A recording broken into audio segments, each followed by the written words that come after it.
On the Filter tab, we can remove samples and peak identifiers based on various criteria.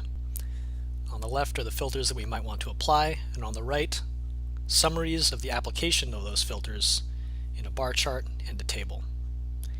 Here we see we start with 23,060 peaks, and this table shows the before and after effect of applying our filters. The first is the sample filter, which we select for application by clicking this checkbox here, and then removing the samples that we no longer want in our data. As I remove those, you can see that the bar chart updates, showing the effect of applying the sample filter, and similarly in the table above. The mass filter removes peak identifiers whose mass does not fall within a certain range. Here we've specified by default 200 to 900. And again, we can see the effect of applying that filter. The molecule filter removes peaks if they have not been observed in a minimum number of samples. Here the default value is 2. And again, we can see the effect of applying the molecule filter.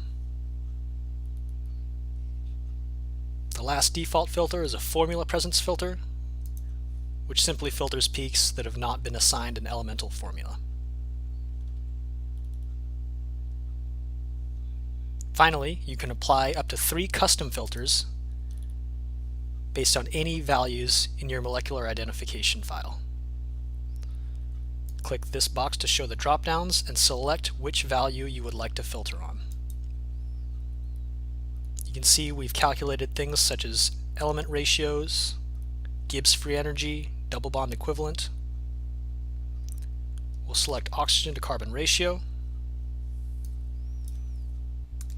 and filter values within a certain range. There's also an option to keep missing values. Once you're satisfied with all your filters, scroll to the bottom and click Filter Data, and you'll be prompted to review results or continue to the Visualization tab.